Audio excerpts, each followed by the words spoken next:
Welcome to the Family First Retirement Podcast with George Politarhos. For more information, visit betrayawealth.com. Now, let's get to the show. Hope you're doing well, buddy. You know what? I love this time of the year. I am fully in it. The holiday season, Christmas, and I love every part of this time of the year. But you know what's nice about that? It makes you feel good. Yeah. It makes you having the lights up, having the spirit. Spirit's really important. I think too many people are Debbie Downers, so to speak, where we're always on the bad things in life. There are a lot of positive things we should be grateful for. You know, Mark, off subject, obviously, a couple weeks ago, we had part of the WDL family we were part of. We helped and sponsored the Feed a Friend for Thanksgiving. And one of the things I talked about when I was on the show, on the air with Peter MacArthur was how important it is, you know, we always seem to be really generous around this time of year for other people. Why in the world do we pick these 3 or 4 weeks to be kind?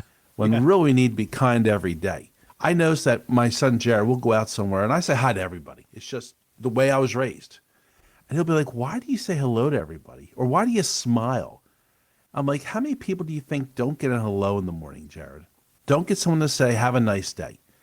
You know, just those little bits of kindness we can do for each other means so much. I wish we did it more often. You always think people have the perfect lifestyle. Yeah. You know, I had a friend who I thought lived the great life. I thought they were the happiest couple in the world. I thought they had no money problems. I thought they had everything at their fingertips. They're married for 38 years. They're divorced. They can't stand each other. Financial problems. You know, the dark clouds, the skeletons. You know, it's not all what you think. Yeah. Sometimes you got to take a second and just give them an extra breath, just to be kind. Yeah. I mean, it sounds easy, but we're so busy. We find the negative in everything. Yeah, and I think it's also for what you do, though, is we want to keep up with the Joneses, if you will. I saw my neighbor got a new boat. Well, man, I want a new boat. I saw my buddy got a new car. Man, I want a new truck. But you don't know what they're going through. And, George, I think you try to preach that or teach that for the families you serve. Absolutely. I always believe we should be happy who we are and see where we're going. And we always talk about when we do a family first retirement plan for people here at Betraya Wealth, they're different for everybody. I mean, think about it. You are not your brother. I am not my brother, my sister, my best friend Mario. I am not them. So my situation is different than theirs, and theirs is different from mine. That's why it's so important to have things that are customized. When you call me at 302-330-2166, we're going to build that plan specifically for you. Your wants, your needs, your desires, because we're each different. I want to sit and work in my garden when I retire every day and play golf once in a while. Yeah. You may not want to. You may want to start traveling the world. Or maybe, we all have different things to look forward to. And we're going to help you get there and understand how you're going to go ahead and move forward. So give us a call, 302-330-2166, and let's start that kindness consistently. Let's have the good news. And I have to preface that because it's not always good news when you meet with me, Mark. Right. I'm not going to sugarcoat things. I'm going to say hi to you. I'm going to give you hugs, smile, but you're going to get the facts about where we're at, where you're going, and what the future looks like. And if that's not a positive thing, well, I'm not going to lie to you because we're adults. We need to have the truth so we can make the right choices, make the right decisions going forward, make sure we're in the best place possible. And that's what I'm here to help you with. You talk about this time of the year, the wants versus the needs. I want a new TV for the game room. I want a new driver. It ain't going to help my golf game, but I want a new driver. But let me flip that to what you do. This time of the year, we all want lower taxes in retirement. So for those adults who want that tax-free retirement, what do we need to do to attain that? Well, when you say about tax-free, there's only really two instruments that do generational wealth and have tax-free implications to them. One is life insurance. How exciting is life insurance, right? Please don't fall asleep as you're driving. The other is a Roth IRA. When we look at how to get ahead and legally and morally acceptable, how we're going to be in the best place possible with the tax strategy that fits your needs, they are the two only proven ways to have tax-free income going forward and available to us as we go. But you also have to look at tax strategies that put you in a positive light. And let's use an example. We have someone, and it's Bob. And Bob has a substantial amount of money sitting in checking and savings. Okay. I kind of say it's dead money. we ought to have that certain sleeper number, Mark, the number that you can sleep comfortably with, that's easily accessible. If I need a new water heater in the house, if my son needs a new roof on his home, for example, money I can get to easily. That may be $20,000. That may be $80,000. It's all different for each of us. But we have clients that come in, they have $300,000 or $400,000 in a savings account. And what's wrong with that? Well, two things. A, it is not insurable because it's only covered by $250,000 per Social Security number per bank. First problem. The second problem is when you have that savings, that CD, you have a tax obligation on these funds. There's taxable interest every year. We have clients that I understand I have to pay taxes. It's part of the country we live in. I don't like paying them, but we have to. Yep. So maybe moving some of that money either to a life insurance policy where it builds tax-free for us, that deposit we put in, or, think about this, an annuity. Because annuity for non-qualified, you put funds into this account, it builds tax-deferred until a later date. So you're earning interest, you're growing the money, but there are no tax obligations till you start using those funds down the road. Right. And you're building with a compound interest, not simple interest. We do that quite often for clients, whether it's a 3-year commitment or up to a 10-year and everything in between. You get that tax-deferred building for you going forward. And we're trying to save money. The other part about this, Mark, unfortunately, is we have clients that come in all the time. And, a fellow Greek and his wife came in, and what they're having is I say a first world problem. They have too much money, if there's ever such a thing as that phrase, too much money, in a 401k, qualified account. So when we talk about qualified accounts, what are we talking about? We're talking about a 401k, a traditional IRA, a TSP for federal employees, a 403b, that money that you never pay tax on. And there comes a point where you have to start pulling that money out with your required minimum distributions and paying your tax obligation because Uncle Sam wants his money. Yep. He never got paid. He wants his money. So we were told as young people, right? 401k, the greatest instrument in the world for retirement, since we don't have a pension anymore, a 401k, and stash as much money away as you can for the future. Yep. Now, when you call us at 302-330-2166, we're going to go over all the pros and cons. And having tax deferred as a young person in 401k is a great thing. But now I have a problem when I'm 73 and I have to take money out of this account every year. How much am I going to take out? How am I going to afford to take out all this money? I got to take out how much and pay all this in taxes. So there's ways to start working with that within your 401ks to get you in a better place for tomorrow because it's about being in a better place. Yeah. You know, you've heard me say this, if not 1,000 times. I love our country. We are so blessed to live in this great country. I don't necessarily like the way the government spends my money. Yep. You know, I want to keep more of that money in my pocket than theirs. But by calling us at 302-330-2166, we'll help you do a better job planning. Maybe we start converting some of that money from the TSP or 401k a little bit earlier into a Roth. Maybe we get a chance to maximize some opportunities, some strategies to get ahead of the game. But it's all about tax-free and lowering our taxable income as we go down the road. I want to continue this conversation about a 401k, great source of income. For a lot of people, will be the main source of income in retirement. And there's a good chance that our 401k is looking better than it did a year ago. But some economists say that looking at your balance too much, George, can be detrimental to your health because you chase the assumption that it's going to keep going up. How do you take the emotions out of us overlooking at our 401k accounts? You know, that's really hard to do because modern technology, you have complete accessibility to see them at all times. And it's human nature to keep an eye on hard earning. Yeah. It's our after our homes, it's our biggest asset most of us have is that 401k. So what I always say is when we sit and talk with our clients, I think the most important thing for our family members to remember is let's look at January 1st. We're going to make some allocation changes. Let's look at in March 1st. Let's keep an eye on it. Let's be aware of the situations, but really don't look at it every day or every week. I know from our 401k through the business here, I look at it on a monthly basis, quarterly basis, just see how I'm doing. I don't change my allocations to speak much, but we're just trying to make sure I'm lined up correctly. And because I know what goes up must come down. Yeah. I know there's risk in the market right now. We talked about this before, Mark. We're on a 16-year run of the market being a bull market, going up and up and up. 16 years. It usually goes about 7 to 9 years. Do you think we're going to have a correction? I think so. Yep. The question is, when's that going to happen?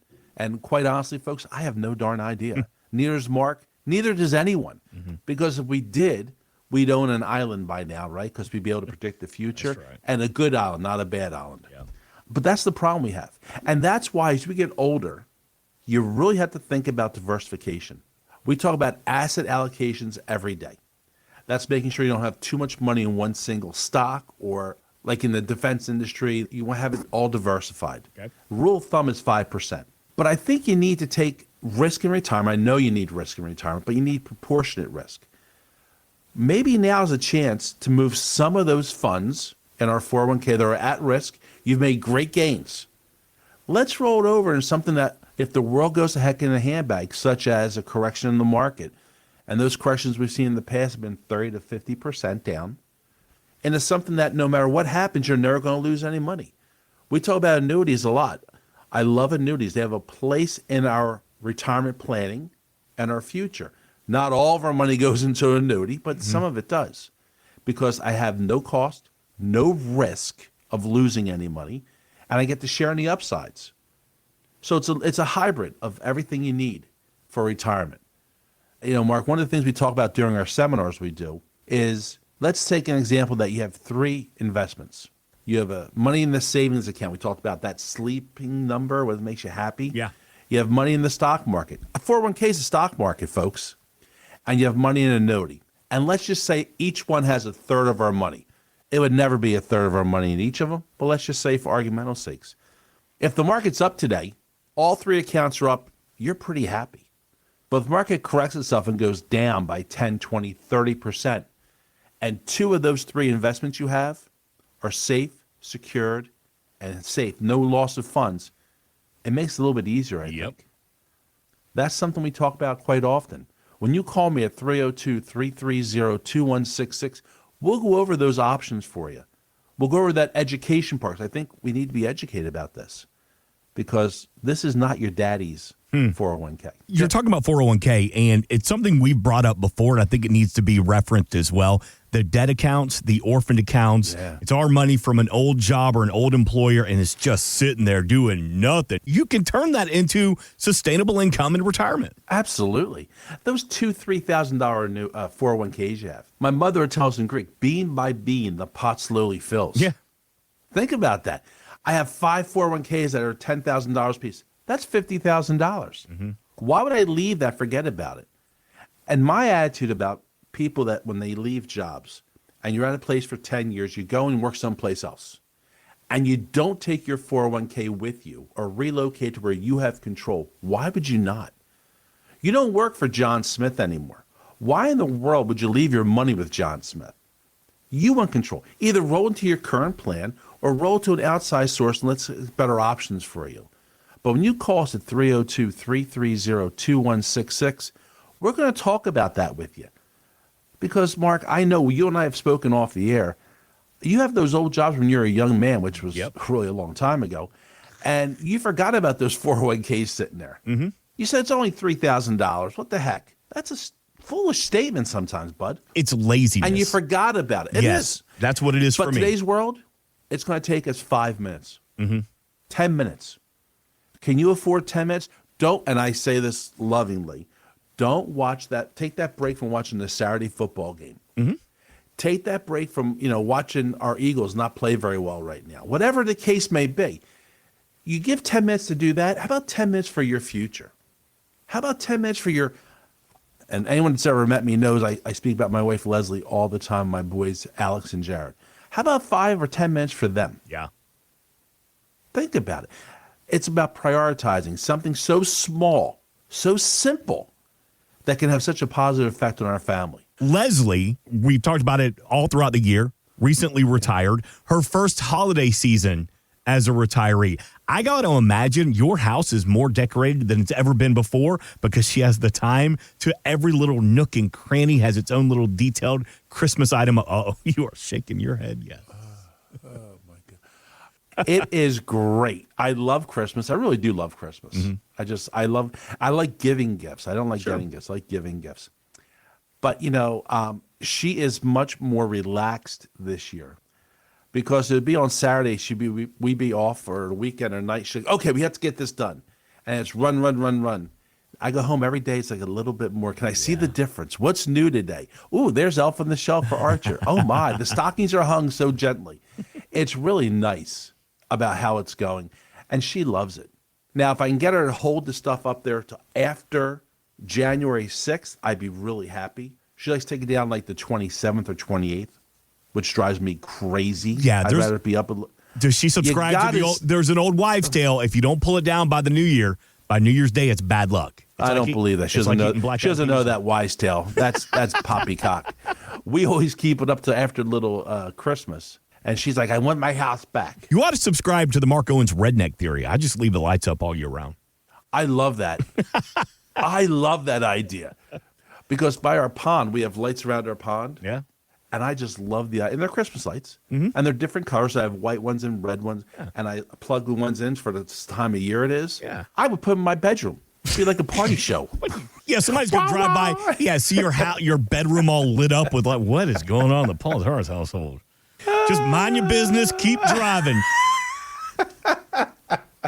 PetraiaWealth.com, PATRIA Wealth.com, 302-330-2166. George, you mentioned a couple of minutes ago about how life insurance could be a good opportunity, but then you kind of made the comment like, oh, I know life insurance, it could be a boring conversation, a necessary conversation, but you're right. But speaking of boring, so Finance Buzz has the most boring cities in America.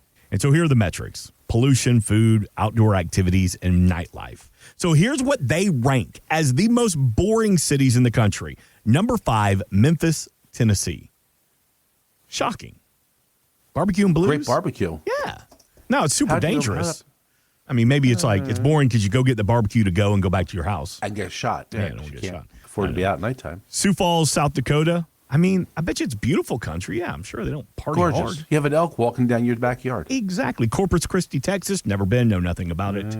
Wichita, Kansas. It's a flyover state, I guess. Maybe landlocked, I guess. Tornadoes? Yeah. I don't know why that makes it boring. I mean, hey, you're always, a little puckered. Jacksonville, Florida, number 1 in the most boring city. Really? Yeah. Again. That's a Navy town. I'm surprised by that. It's a coastal town. You got the Jaguars down there. Whether you love or hate the team, the Jacksonville Jumbo Shrimp, minor league baseball is always a lot of fun. Coffee country. It's a big coffee producing city. Yeah. Jacksonville? Really? Because of the weather? Yes. If you fly in, that's the first thing you smell when you come out of the airport is coffee being roasted. Yeah. My sister Polly lived in Jacksonville. One of her stopovers that she had with Ford Motor Company, which was a rising star with Ford Motor Company.